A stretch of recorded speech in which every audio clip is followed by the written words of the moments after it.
that right there. And on that style. Kind of like that. All right, try to act like you got some sense if you're to get on the show here. All right, what do we want to do first? Get on. As we always do. Just before we put on the microphone. Yeah, it's a good thing I didn't. It's a good thing I didn't give that money my aunt gave me singing lessons. So it got me in my first ball game, and it is what it is. All right, we're all loaded up and ready to go to Knoxville, Tennessee, like we promised. About 8, 10, some number of videos ago, I did a welcome or love thy neighbor tour. And at the time, I was feeling neighborly. And now, not so sure, because we actually got to play Tennessee. And boy, that has not been too much of an issue for about a decade. I haven't even thought about how the Tennessee game is going to go, except for just, will we embarrass them, end their season, fire a coach? Would we be on the news cycle for some event in Neyland? But winning the game, that hasn't been an issue for a decade. Go ask Tennessee, I'm sure they keep it up with it. And they do. But we're loaded up. I promised you I'd go visit the neighbors, check on them. Brought a little whiskey, a little buttermilk. We'll stop off at Stuckey's and get them something. We don't come empty-handed to Tennessee, but we sure don't like leaving that way. And that's a bad feeling. All of you, well, there's probably a lot of you that hadn't ever felt that. Never thought about that. No, telling your age a little bit, but I certainly recall leaving Neyland Stadium and my time in Knoxville.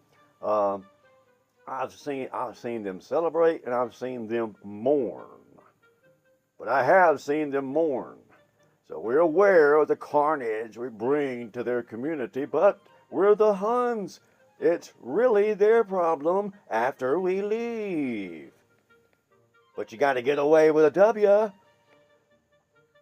How many times, how long has it been since we had a L from Tennessee? It was a game that shouldn't have happened. I'll tell you my experience in the last Tennessee victory. We had an offense we couldn't count on, and I thought the game was over. I really did. Not saying I gave up, but I thought it was over. Somehow, we couldn't score, then all of a sudden it turned into a shootout. So Georgia, even then, could put the offense on when they wanted it to be on. What I can't figure out is why they don't keep it on the on switch. Glue it like super glue. Why do you have an off switch for offense anyway? But I remember the game. Tennessee won with a Hail Mary. Just the last good thing has happened to them. Butch Jones was riding the highest wave a Tennessee coach had remembered in a while. I think I forget the record. Didn't have a lot of losses. I think he might have been 6-0. I'm not sure. After that, because Tennessee had already counted as a loss and got a win, and you'd think that would take their season to new heights. It would have if they'd won another game, which they didn't.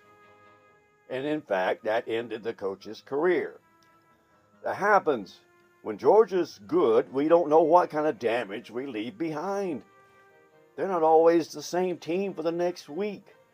You play them early, you might get an extra win out of it because they might not be able to beat Kentucky, or they might be able to beat Vanderbilt, or they just really screw up the rankings. But they're out of it when you beat them. They still got to beat South Carolina and Florida, and they usually know if we beat them, they're 50-50 on those two is a good year. But beating Georgia would be great for Tennessee. I remember when we beat them in their place in 1973. It was a historic game. We didn't leave early that day. In fact, they had to run them off. The fans didn't leave. That was the story of the day. Back when they had Watergate, we had Nayland Gate. They had to make us leave because we beat them there. So that's what you're up against. I'm just not sure that these current group of Bulldogs actually know you can lose. You can lose at Tennessee. It might be something they didn't think could happen.